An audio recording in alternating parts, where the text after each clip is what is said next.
नमस्कार। श्रीवत्स ज्योतिष विद्यालय नागपुर के इस वीडियो में दोबारा मैं आप सबका स्वागत करता हूँ। मैं प्रबोध चंद्रशेखर वेखंडे।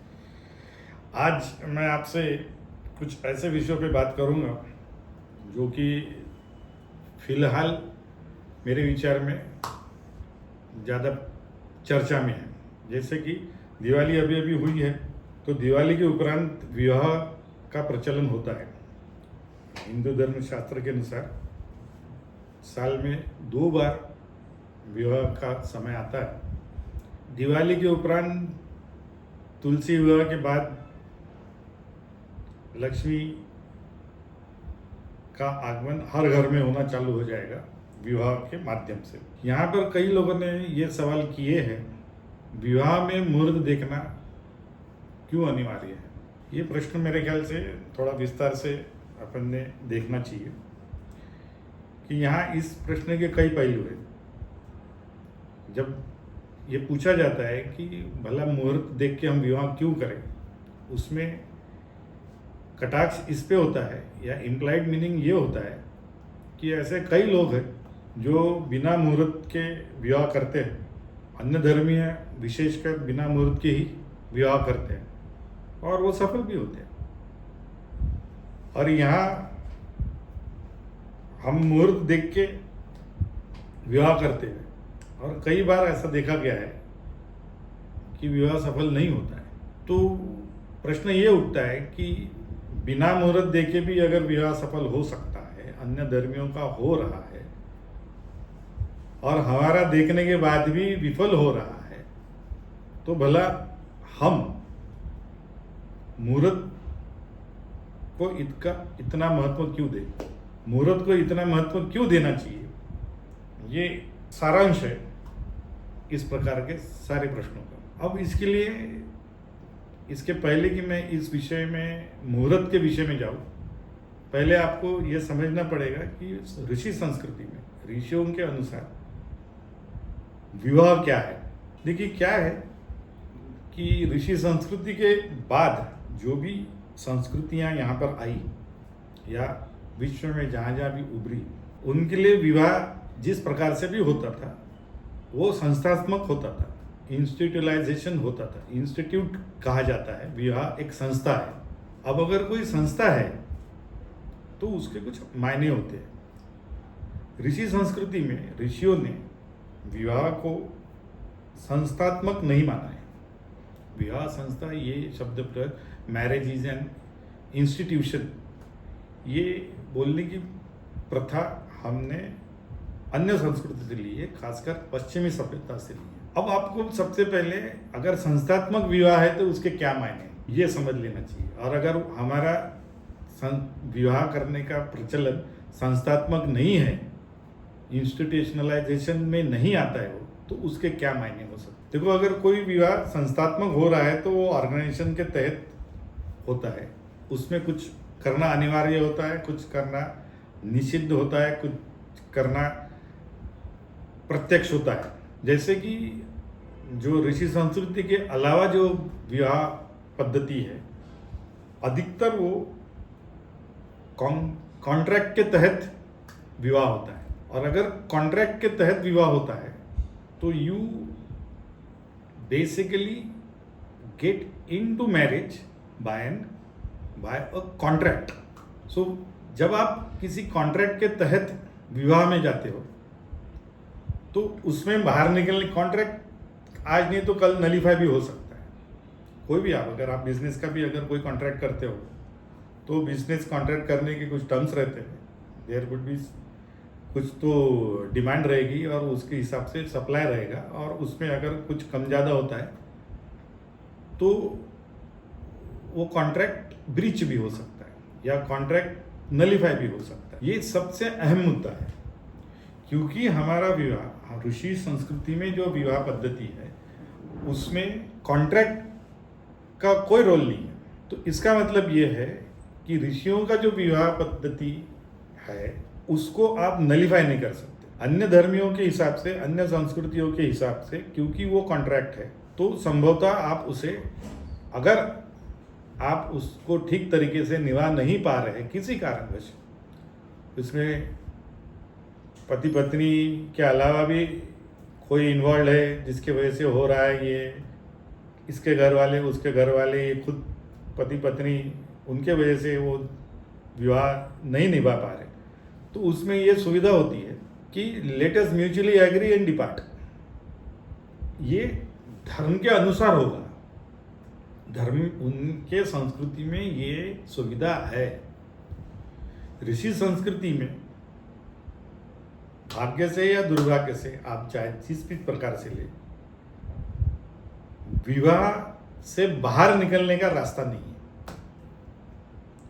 आप एक बार विवाहित हो गए तो उससे आप जुड़ गए। विवाह ऋषियों ने संस्कार के रूप में माना है। विवाह भले ही यहाँ पर कुछ लोगों का मानना है कि ऋषि संस्कृति में या विशेषकर सनातन संस्कृति में या हिंदू संस्कृति में विवाह बंधन है, लेकिन बंधन के भी कई मायने होते हैं, बंधन भी हम नहीं बोलना चाहेंगे। ये एक संस्कार है। इसके बाद विवाह संस्कार के बाद सिर्फ एक ही संस्कार बचता है, वो अंतिम संस्कार कहलाता है, जो अन्य लोग वो व्यक्ति पे करते हैं।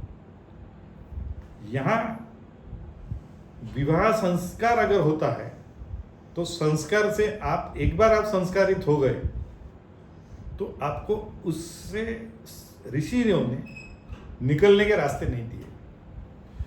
कुछ अपवादात्मक कंडीशंस अगर होती है, कुछ एक्सेप्शनल कंडीशंस होती है, तो ही उन्होंने बाहर निकलने का रास्ता रखा है।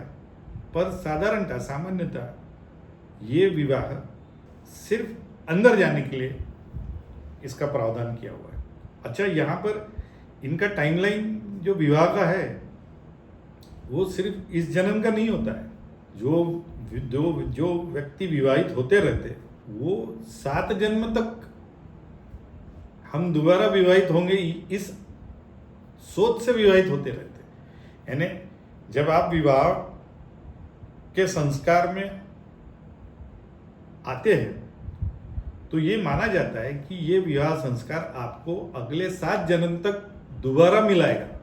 यहाँ तोड़ने की छोड़ने की तो बात ही नहीं हो रही है। कितने बार आप जुड़ोगे दोबारा, इसी पे ऋषियों ने चिंतन किया है। अब प्रश्न ये है कि ऋषियों ने अगर ऐसा किया है तो भला डाइवोर्स हिंदुओं ने किस प्रकार से अपनाया है? देखो, डाइवोर्स जो हिंदू संस्कृति में या हिंदुओं ने जो अपनाया है वो कायदे के तहत अपनाया है, विधि के तहत अपनाया है, कानून के तहत अपनाया है। हिंदू जब विवाहित होता है उसको 2 प्रकार से विवाहित होने का प्रावधान है। एक धर्म के अनुसार और दूसरा कायदे के अनुसार, विधि के अनुसार, न्यायालय के अनुसार। लेकिन न्यायालय के अनुसार विवाहित होना वो अनिवार्य है। धर्म के अनुसार विवाहित होना हिंदुओं के लिए ऑप्शनल है। वो अगर चाहे तो बिना धर्म के, बिना किसी भी प्रकार के धर्म संस्कार के, सिर्फ न्यायालय में जाके अपने आप को पति पत्नी के रूप में मान सकते हैं। लेकिन मात्र धर्म के संस्कार से आप पति पत्नी नहीं कहला सकते। आपको धर्म संस्कार के बाद न्यायालय में जाके रजिस्टर अपना मैरिज करना ही पड़ता है। अब ये जो डाइवोर्स जो होता है ये न्यायालय के प्रक्रिया में होता है। यहाँ पर न्यायालय में जो आपका मैरिज रजिस्ट्रेशन हुआ है उससे आप विच्छेद पा सकते हो, क्योंकि न्यायालय भले ही हिंदुओं के लिए है लेकिन वो धर्मनिरपेक्ष है। तो न्यायालय ने माना है कि अगर आप, और आजकल तो बहुत कॉमन भी हो चला है कि 7 साल प्रेम करते और 7 महीने के बाद ही विवाह के बाद विच्छेद कर लेते। तो न्यायालय ने ये सुविधा दी है, धर्म के अनुसार, ऋषि संस्कृति के अनुसार आप विवाह विच्छेद नहीं कर सकते। कुछ कंडीशंस है, कुछ स्थितियों में ही आप उस विवाह विच्छेद कर सकते, लेकिन अन्यथा आपको 7 जन्मों के लिए कम से कम ये विवाह निभाना है। अब आपको ये डिसाइड करना है कि आप धर्म के अनुकूल विवाह करना चाहते हैं कि न्यायालय के अनुकूल विवाह करना चाहते हैं। अगर आपने धर्म के अनुकूल विवाह किया है, जिसके माने हैं कि आपने 3 लोगों के साक्षी में विवाह करना चाहिए, धर्म के अनुसार ऋषि संस्कृति में 3 साक्षीदारों का अनन्य महत्व है। एक विद्वान अर्थात ब्राह्मण, दूसरा अग्नि। ये 2 अनिवार्य है। और तीसरा समाज। समाज के सामने, अग्नि के समक्ष और देव ब्राह्मणों के मंत्रोच्चारण से हमारा विवाह संपन्न होता है। इनमें से ये सबसे श्रेष्ठ विवाह है। ऋषि जियों ने इस प्रकार के विवाह को श्रेष्ठतम माना है। देव ब्राह्मण, समाज और अग्नि, इन तीनों के उपस्थिति में जो विवाह होता है उसे सबसे श्रेष्ठ माना है। पर क्या ये एक ही तरीका है विवाह करने का? नहीं, हमारे पास 8 और तरीके हैं, जो कि गंधर्व विवाह, आजकल प्रेम विवाह को मतलब इतिहास में गंधर्व विवाह उसको बोला जाता था, और कई जगह राक्षस विवाह भी कला बलात्, अगर आपने किसी का हरण कर लिया है बिना सामने वाले के कंसेंट के और फिर उसको आपने विवाह करने पे बाध्य कर दिया, तो ये राक्षस विवाह, ये सबसे नीच और अधम प्रकार का विवाह, लेकिन उसे भी मान्यता है। विवाह के कई प्रकार है, उसमें ग्रेडेशंस है, लेकिन सबसे अच्छा विवाह जो सही मायने में संस्कारित विवाह माना जाता है वो देव ब्राह्मण, अग्नि और समाज, इनके उपस्थिति में जो विवाह होता है वो श्रेष्ठतम विवाह माना जाता है। अब यहाँ पे समझना ये है कि इस विवाह को हमने संस्कार के रूप में लेना है। संस्कार के रूप में लेने के लिए समाज की अनुमति, समाज के साथ देव ब्राह्मणों के मंत्रोच्चार से और अग्नि के समक्ष हमने ये विवाह संपन्न करना है। और वो टाइम फ्रेम क्या है उसकी, कितने काल के लिए करना है? 7 जन्म के लिए। ये आप जब विवाह करते हो तो ये अपने, अगर हिंदू धर्म के अनुसार या ऋषि संस्कृति के अनुसार अगर आप विवाह करते हो तो ये चीज़ें आपने दिमाग में रखनी है जब भी आप किसी के विवाह में जाते हो। इसी कारण आपको विवाह का आमंत्रण में खाली हाथ नहीं जाना चाहिए, ये बोला गया है, क्योंकि आपकी उपस्थिति में उसे आशीर्वाद प्राप्त होते हैं जो कि वर या वधू बन रहे होते हैं। 7 जन्मों का हमने साथ निभाना है, उसके लिए हमने अग्नि प्रज्वलित किया है, देव ब्राह्मणों को आमंत्रित किया है, समाज को आमंत्रित किया है, उनके समक्ष ये विवाह रचाया जा रहा है। अगर तो आप इतना मानते हो, यानी इसका मतलब ये हुआ कि आप कायदे में जो विवाह कर रहे हो, जो रजिस्ट्रेशन आप उसके बाद करने वाले हो, उस ऑप्शन के प्रति आप नहीं जाना चाहते हो, जो ऑप्शन कायदा आपको देता है डिवोर्स का।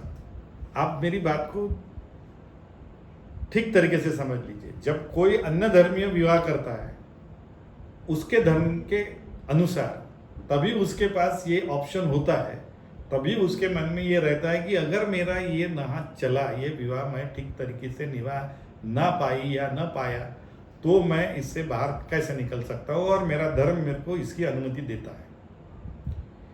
लेकिन जब आप हिंदू विवाह पद्धति में या हिंदू धर्मियों के अनुसार या ऋषि संस्कृति के अनुसार विवाह करते हो, तो आप विवाह करते वक्त ही आपके दिमाग में ये होना चाहिए कि ये मेरा विवाह, ये मेरा संस्कार मेरे को 7 जन्मों के लिए इस व्यक्ति के साथ जोड़ रहा है।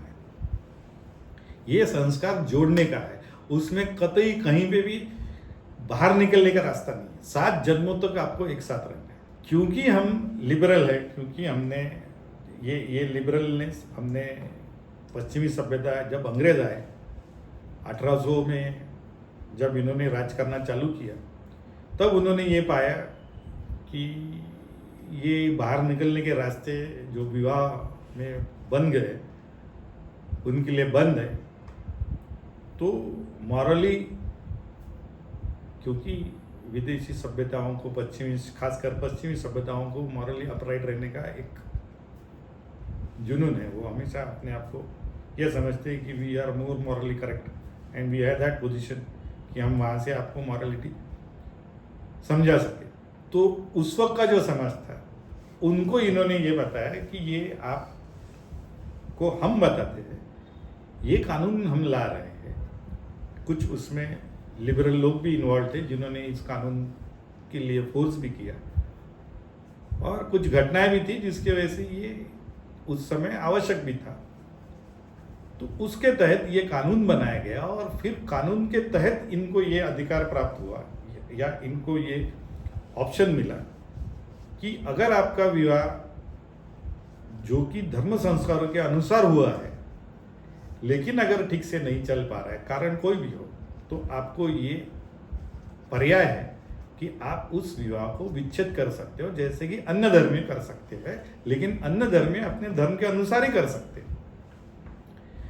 हमारे पास ये ऑप्शन न रहने की वजह से हिंदुओं के लिए सरकार बीच में आई और सरकार ने ये ऑप्शन हमको दिया है कि आप चाहे तो इस विवाह का विच्छेद कर सकते हो। लेकिन याद रखने वाली बात यह है कि जब हम धर्म के अनुसार विवाह करते रहते तो ये अपने दिमाग में या अपने मस्तिष्क में, ये अपने मन में रखना चाहिए कि ये मेरा विवाह धर्म के अनुसार विच्छेद नहीं हो सकता। सामान्य तरीके से ये विवाह मेरा 7 जन्मों के लिए है और उसके लिए मैंने, जैसे सूर्य ने अपनी पुत्री का विवाह किया था उसी तरीके से मेरा विवाह हो रहा है और उसी तरीके से पूरा विधि विधान हो रहा है। तो मेरे को 7 जन्म के लिए इस व्यक्ति के साथ जुड़ जाना है। ये अंडरलाइन प्रिंसिपल है, ये एक तत्व है जो ऋषि संस्कृति के अनुसार जो विवाहित होते हैं उन्होंने ये अपने दिमाग, और आप अगर आप जब वो मंत्र, खैर कोई उसमें ज़्यादा विशेष ध्यान नहीं देता है, लेकिन वो जो मंत्र है जो विवाह के समय पढ़े जाते हैं उसमें सारी यही बातें हैं। उसके अर्थ अगर आप ढूंढ के गूगल करके देख लेना कभी, तो उसमें सारे आपको ये पता चलेगा। कहीं पे भी उन्होंने स्पष्ट कहा है कि आप विवाह से पृथक नहीं हो सकते। एक कन्या को एक ही वर को देना चाहिए और एक वर ने एक ही कन्या को लेना चाहिए। पृथक पृथक विवाह होना चाहिए। ये ऋषियों की आज्ञा है, ये ऋषियों की मान्यता है। इसमें बहुत डायल्यूशन हुआ, पर ऋषि संस्कृति के अनुसार विवाह इस प्रकार से होता है। अब आप मेरे को बताइए, अगर आप कोई कार्य 7 जन्मों के लिए कर रहे हैं, मुहूर्त देखना वैसे भी अनिवार्य हो जाता है। समय की अनुकूलता, जो कार्य हमको 7 जन्मों तक फल देने वाला है, वो कार्य संपन्न करने के लिए अगर समय की अनुकूलता हमने नहीं रखी तो हम किसी और प्रकार के समस्या में आ सकते हैं। अच्छा, समय की अनुकूलता से क्या होता है, उसके लिए भी ऋषियों ने हमको बहुत विस्तार से बताया। मैं यहाँ आपको संक्षिप्त में बताता हूँ।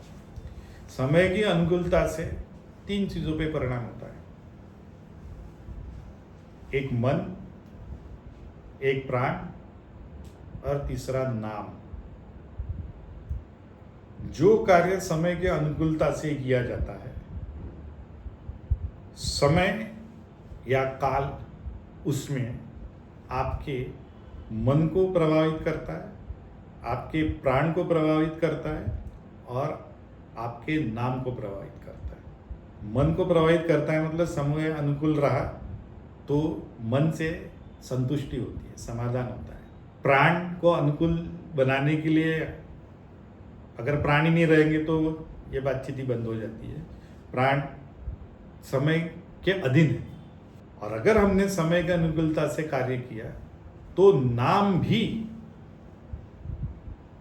उसके अधीन है। आप यानी नाम का माने है यहाँ पे कीर्ति, यश, सक्सेस।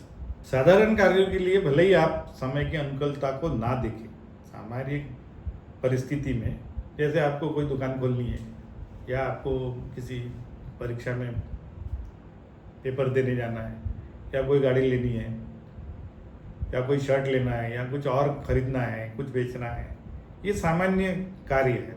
इसमें भले ही आप मुहूर्त मतलब समय की अनुकूलता को ना देखें, भले ही आपको उसकी वजह से मन, प्राण और नाम पे कोई विशेष परिणाम होते हुए नजर नहीं आ रहा हो, लेकिन जो कार्य 7 जन्मों तक फल देने वाला है,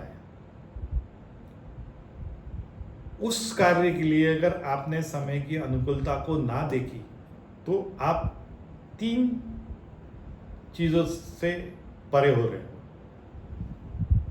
आपने अपने मन को धोखे में ला लिया, आपने अपने प्राण को धोखे में ला लिया और आपने अपने नाम को धोखे में ला लिया। तीनों चीजें किसी भी व्यक्ति के लिए, चाहे वो पुरुष हो या स्त्री हो, वर हो या वधू हो, विवाह अगर अपने को 7 जन्मों तक निभाना है, ये अपनी मान्यता है, तो उस कार्य के लिए हमने समय की अनुकूलता अगर ना देखी, मैं दोबारा से बता रहा हूं, 3 चीजों पे असर होने वाला है, ये याद रखना। इन तीनों चीजों के लिए समय के अनुकूल होना अनिवार्य है। अब आप इसमें मेरे बताने लायक इसमें कुछ नहीं है। आप जो समय में अनुकूलता के बारे में उदासीन रहते, आप स्वयं पता कर सकते कि विपरीत समय में किया हुआ कार्य मन को असंतुष्ट बना देता है। विपरीत समय में किया हुआ कार्य आपको कई बार ऊर्जा रहित कर देता है। अवसाद मतलब आपको ऐसा लगता है, डल लगने लगता है, काम करने प्राण शक्ति कम हो जाती है। प्राण हर ही ले ऐसा जरूरी नहीं है। प्राण आप मतलब समय की अनुकूलता से आपके प्राण हर जाएंगे, ये मैं डराना नहीं चाहता आपको, पर प्राण शक्ति अगर आप सही ऋषियों को समझ में अगर आपको लाना है तो प्राण लक्ष्मी स्वरूप है। समय की अनुकूलता से लक्ष्मी भी आती है और समय की अनुकूलता से नाम भी आता है। विवाह में वर नारायण माना गया है और वधू लक्ष्मी मानी गई है। तो यदि आप लक्ष्मी को ही वरते हो, इसलिए तो आप वर हो। लक्ष्मी को ग्रहण करना इतना आसान नहीं होता है, और आजकल के ज़माने में और वर्तमान समय में तो विवाह मिलन ही बहुत मुश्किल होते जा रहा है। तो समय की अनुकूलता आपको लक्ष्मी यानी प्राण की ऊर्जा देगी। तो इन तीनों चीज़ों पे अगर हमने ध्यान दिया तो ये सवाल नहीं होता, क्योंकि हम विवाह विच्छेद के बारे में नहीं सोचते जब हम विवाहित होते रहते। हमारे धर्म संस्कारों में इस प्रकार का कोई प्रावधान नहीं है, कोई भी ऐसा श्लोक नहीं है, किसी प्रकार से ऐसा नहीं बोला गया है कि अगर तेरे को या तुम दोनों में से किसी को अच्छा ना लगे या कुछ तो गड़बड़ी हो रही है तो आप इसी प्रकार से इस विवाह को विच्छेद कर सकते हो, ऐसा कोई प्रावधान नहीं है। अब सवाल यह है कि जो पहले पूछा गया है कि बाकी लोगों के विवाह तो सफल होते हैं बिना मुहूर्त देखे। देखो, जब आपकी मानसिकता ये है कि मैं विवाह कर रहा हूं तो मेरे पास मेरे धर्म के अनुसार, मेरे मान्यता के अनुसार मैं इसको विच्छेद भी कर सकता हूं या कर सकती हूं, तो आपके सफल और विफल के मायने भी बदल जाते हैं। डाइवोर्स जो होता है, वो जो व्यक्ति डाइवोर्स मांगता है उसके लिए वो विवाह का सफल परिणाम होता है। It becomes unbearable that for that person to continue in that marriage, and getting away from that marriage becomes the success for that person. That is why that person goes for the divorce. तो विवाह का परिणाम उनके लिए अपेक्षित ही नहीं है। जो समय की अनुकूलता से नहीं जा रहे हैं, उनको ये डे वन से जब विवाह करते रहते तभी मालूम रहता है कि अगर हमारा नहीं पटा किसी भी कारण से, किसी भी वजह से, मेरे घर वालों की वजह से, उनके घर वाले की वजह से, अपने आपस में बातचीत करने की वजह से, या और किसी कारण से अगर नहीं हम आगे जा पा रहे, let us agree to disagree ये कहते हुए लोग डिपार्ट हो जाते हैं धर्म के अनुसार। तो उनका one of the success is getting departed from the alliance is also there. हमारा सक्सेस में ये है ही नहीं। हमने धर्म के अनुसार अगर विवाह करना है तो हमको उसको निभाना है। हमारा सक्सेस का, हमारे सफल होने के जो मायने हैं उसमें समाधान, संतुष्टि, उचित मात्रा में विवाह में ऊर्जा और यश और कीर्ति मतलब नाम, यही हमारे पास पर्याय है। क्योंकि हमारे पास सक्सेस का चौथा पैमाना नहीं है, कोई चौथा मायने नहीं है, तो उन लोगों के लिए ये कहना कि हमारा विवाह नहीं चल सका तो हम खुशी खुशी बाहर आ गए, तो वो उनके लिए that becomes a success. Breaking the marriage also becomes success for them, which is not the case for those who marry according to rishi sanskriti. आप दो अलग अलग चीज़ों को कंपेयर करके एक निष्कर्ष पे नहीं आ सकते। और आप क्योंकि धर्म के अनुसार विच्छेद का पर्याय उपलब्ध नहीं है, तो आपने समय के अनुकूलता रखते हुए मुहूर्त पे जाना चाहिए, मतलब विवाह में जाना चाहिए, ऐसा ऋषियों का मानना है। तो मेरे विचार में मैंने आपको मेरे अल्पमति से ये बताने का प्रयास किया कि ऋषि संस्कृति में विवाह क्या है, अन्य धर्म में विवाह क्या है। ऋषि संस्कृति में वो बहुत विस्तार का विषय है, पति पत्नी को क्या स्थान है और उन्होंने कैसा रहना चाहिए, बहुत विस्तार में ऋषियों ने उस बारे में, जितना मेरे ख्याल से चर्चा ऋषियों ने करी है उतनी चर्चा अन्य किसी भी संस्कृति में नहीं हुई उतनी। इसलिए आज भी हमारी विवाह पद्धति, आज भी हमारे विवाह संस्कार इतने सफल हैं। तो मेरी इतनी रिक्वेस्ट है कि अगर धर्म के अनुसार आप विवाह कर रहे हो तो समय के अनुकूल विवाह करें। अब कौन सा समय अनुकूल, किस प्रकार से मुहूर्त देखना चाहिए, ये विषय दूसरा है जिसको हम दूसरे वीडियो में लेंगे। लेकिन आज के इस वीडियो में मैं सिर्फ इतना बोलना चाह रहा था कि ऋषियों के अनुसार समय की अनुकूलता से ही विवाह क्यों करना चाहिए। मैं आई होप कि मैंने इस विषय में आपको विस्तार से बता दिया है। अगर कुछ आपको इसमें सवाल आते हैं तो आप जरूर प्रश्न करिए। I will be more than happy कि मैं आपके सवालों के जवाब दे पाऊँ। धन्यवाद।